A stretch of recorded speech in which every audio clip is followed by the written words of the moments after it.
we're back.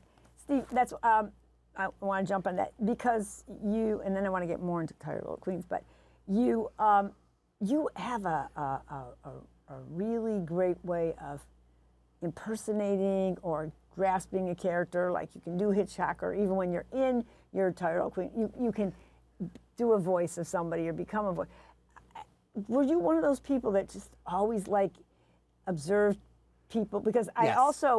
I know you worked in bars right away, you catered, and I know there's one you do with the lady which goes, I'll have a martini, olive on the side, drink on the side, ice on the side, everything's on the side. Yes. But I mean,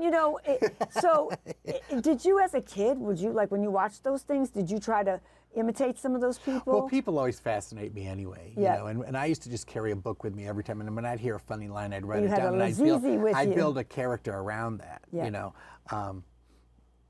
Or, you know, I would hear something, just some, you know, people passing, I'd hear a bit of a conversation, and I would start imagining cinematically or whatever what that would be Right. like, and where they were coming from and where they'd been, and you know, I always love people. I always talk to everybody. We're Yeah. in a generation now that doesn't communicate verbally very well, and I talk to everybody because I always feel there's something to learn, there's something to glean. And that's you also know? nice to just have a person connect to a person. It's Yes, for and- each party. And I think that this is my philosophical thing, but I believe in spirituality and Eastern religions, Eastern philosophies. Right.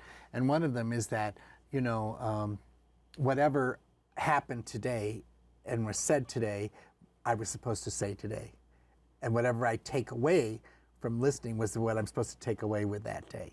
Right. That doesn't mean I remember everything I talked about, but I'll remember 2 or 3 things that day that helped me and that I'm meant to keep focused on. Makes sense. to Yeah, me. so it's sort of like living in the moment. You know, years Right. ago, a friend of mine said to me, your trouble is that, you know, you are always in your head all the time, and you're always projecting on the future or reflecting on the past. And this was at a point when I was in recovery. I was early recovery. And he said, so my advice is don't pick up, you know, go to meetings and therapy, and don't have arguments with people who aren't there. And that always stayed with me. Take room up in That your takes brain. out of your present. And I would say to him, he'd say, and do anything to keep you out of your head, to keep you in the present. And I said, well, how do I do that? I was, you know, he said, well, if you're going down Broadway, walk down West End. If you take the 86th Street crosstown, take the 96th Street crosstown. Just do something different. Anything that takes you out of your comfort level. Yeah, just you know? shifted gears. So And so that's what I applied that to my showbiz. I try not to just stay in my comfort level. yeah, that's why you take it up a notch here and there. Yep. So before we go there, because you just mentioned it, and I told you before I thought I'd like to, what was performing when you were in, you know, your addiction, and what's it like being recovered? Does it change the performance level? I was afraid it would. I was afraid I wouldn't be funny anymore because I was so frenetic then. And that was the last thing that happened. That didn't happen at all. The thing is, the most important thing is, and this is the best thing about it, is that I'm present for my own life. I'm feeling every moment. You're participating I'm right in there. your own- Yes, yeah. I'm experiencing it. If it's a sad thing, I'm sad. If it's a happy thing, I'm happy, and I'm actually feeling it, and I'm not numbed out. Right. You know, and that was the most important thing. And fear was the nucleus around which my whole life revolved, and that was fear of everything. Fear of success, fear of failure, fear of commitment, fear of abandonment, fear of being rich, fear of being poor, fear of, you know, you name it, I was afraid of it. Doing it wrong, Yeah, whatever. yeah, and that was the nucleus. Now, when any of the things, job or relationships or my work, my act, my art, anytime one of those becomes the nucleus around which my life revolves, everything's off kilter. Because they're not meant to be the nucleus around. Right. You know, the nucleus around your life, this is my philosophy, is your spirituality, Right, your so that's gotta be spiritual in the life. center, the And other when things that's float around. healthy and flowing around, then everything, no matter what happens with any one of those things, if something happens in your love life, you go, oh, just my love life is not so great right now. Right. But everything Then you else can is get kept in yourself- perspective, yeah. and you keep going. But when any of those nudge that like- out, becomes the nucleus, then everything's Or off the kilter. focal point, Yep, yeah. it's just wild. It's wild. Yeah, so it's so off kilter. that was a big thing, and it was also about surrounding myself with positive people. You know, in show business, Mm-hmm. especially in the arts, you're surrounded by a lot of geniuses who are real quote unquote characters. Mm-hmm. Okay. And when you're younger, you have they're all around you, and some of them are tragic, and some of them are hilarious, and some of them are wonderfully addictive people. But they can suck the life out of you. Right. You know that whole idea of psychic vampires? They just suck your soul out. They can just.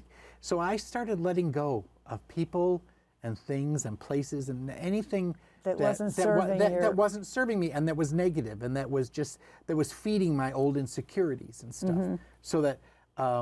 And it was the best thing in the world. It's hard.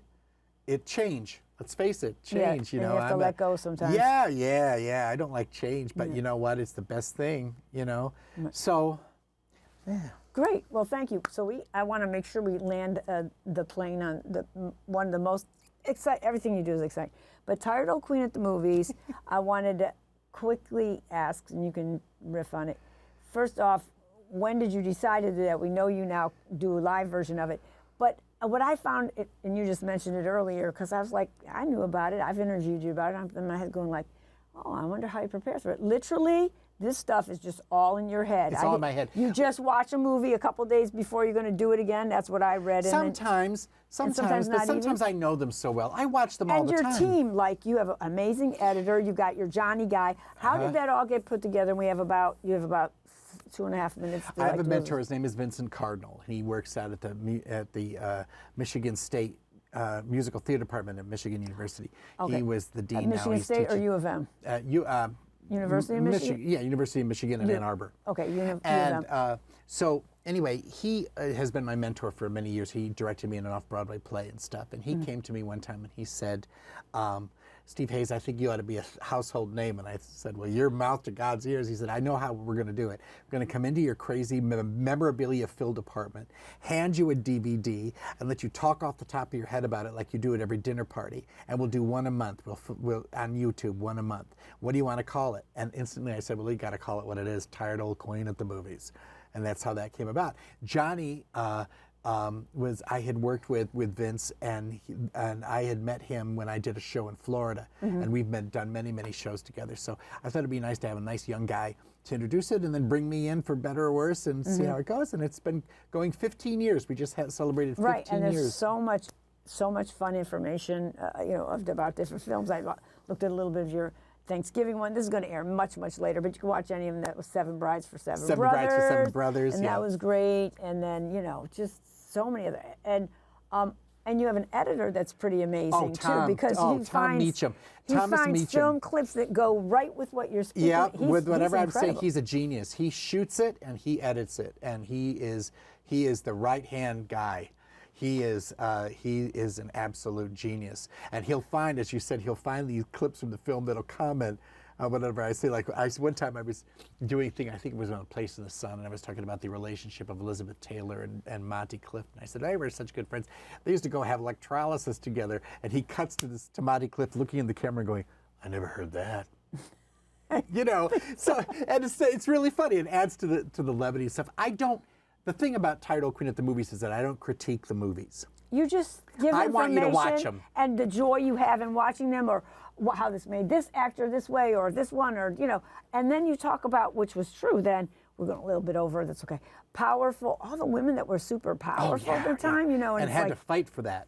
right. Yeah, And the Betty characters, Davis, yeah. Katharine Hepburn, these women, Olivia de Havilland, these women who made great inroads. Vivian Leigh. I mean, In a great time when it inroads. was all men's When it was all game. men, and of course, they were considered bitches because they raised things. I mean, the men could do whatever they wanted to and be as horrible as they wanted to be. Right, right. This whole Me Too thing that's going on now, it went on in Hollywood for years. For sure. And it was just expected. It was It just was like just, what you- yep, absolutely. And women, whole lives were destroyed.